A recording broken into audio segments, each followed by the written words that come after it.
का एक ऐसा युवा लीडर सामने आया है जो ओसिया और जोधपुर और राजस्थान का नाम रोशन करने जा रहा है। कांग्रेस की सरकार बनेगी तो मंत्री के रूप में वापस इसी हरलाई गांव में आएगी। आपके हरलाइयों का नाम सबसे ऊपर विधानसभा में गूंज रहा है। ये नाम किसने चमकाया?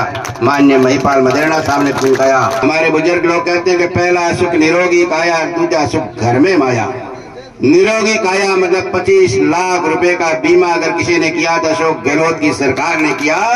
ओसिया की लोकप्रिय विधायक दिव्या मदेरणा जी, मंच पर विराजमान बिक्रम कौर के सरपंच सोमराज जी, केवल राम जी मेघवाल साहब, मौलवी साहब, मंच के सामने विराजमान नरसिंह जी, मगाराम जी चौधरी और तमाम हल्लाई ग्राम पंचायत के मुखियागणों, इस गांव की सरपंच साहिबा और आपके इंदौर के ढाणी के सरपंच साहब और तमाम मेरे युवा साथियों, आपके बीच आज राजस्थान का एक ऐसा युवा लीडर सामने आया है जो ओसिया और जोधपुर और राजस्थान का नाम रोशन करने जा रहा है।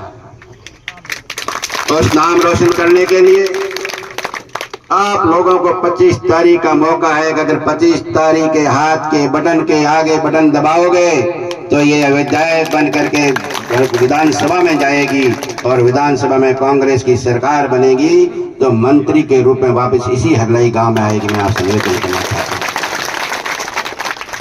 जिसमें माननीय महिपाल जी मदेरणा साहब मंत्री बने थे, उन्होंने सबसे पहले 3 परियोजनाएं बनाई, जल परियोजनाएं बनाई। उसके अंदर एक जल परियोजना आपकी भेड़ हरलाइयों के नाम से थी। आपके हरलाइयों का नाम सबसे ऊपर विधानसभा में गूंज रहा है। ये नाम किसने चमकाया? माननीय महिपाल मदेरणा साहब ने चमकाया। और उसके बाद वित्तीय स्वीकृति किसने दिलाई? आपकी विधायक दिव्या मदेरणा ने दिलाई। तो मैं आपसे निवेदन करना चाहता हूँ, गांव और ढाणी के लोगों से निवेदन करना चाहता हूँ कि आपके दुख और दर्द को कौन समझता है, आपकी समस्याओं को कौन निवारण करता है, ऐसे लोगों का चुनाव करना हमारा दायित्व है। आने वाले समय के अंदर जो हमारे गांव का विकास करे, हमारे ढाणी का विकास करे और बूढ़े बुजुर्गों की सेवा के लिए, हमारे युवाओं के भविष्य के लिए, हमारे किसानों के भविष्य के लिए कौन सी सरकार काम करती है, ऐसी सरकार चुनने का काम हमारे को करना पड़ेगा। मैं लंबा समय नहीं ले सकता क्योंकि प्रोग्राम बहुत है, लेकिन 2 चीज मैं आपसे कहूंगा कि हमारे बुजुर्ग लोग कहते हैं कि पहला सुख निरोगी काया, दूसरा सुख घर में माया। निरोगी काया मतलब 25 लाख रुपए का बीमा अगर किसी ने किया तो अशोक गहलोत की सरकार ने किया।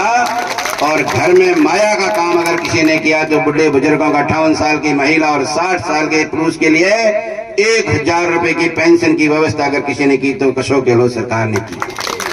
और आने वाले समय के अंदर और उन्होंने वादा किया है। किसान भाइयों में आपसे निवेदन करना चाहता हूं, पिछली बार वादा किया था आपको ऋण माफी का, इस बार उन्होंने वादा किया है कि किसान भाइयों के अंदर कोई आपदा आ जाए, पाला पड़ जाए, सर्दी से नुकसान हो जाए, कोई बाढ़ आ जाए तो 15 लाख रुपए का किसान का बीमा मुफ्त में सरकार करके देगी और 15 लाख रुपए की राशि आपके खाते में आएगी। मैं आपसे निवेदन करना चाहता हूँ, आप चूक मत जाना। आने वाले समय में महिलाएं विराजमान हैं, महिला मुख्य के नाम से 10,000 रुपए प्रति वर्ष आएगी। मैं आपसे निवेदन करना चाहता हूँ।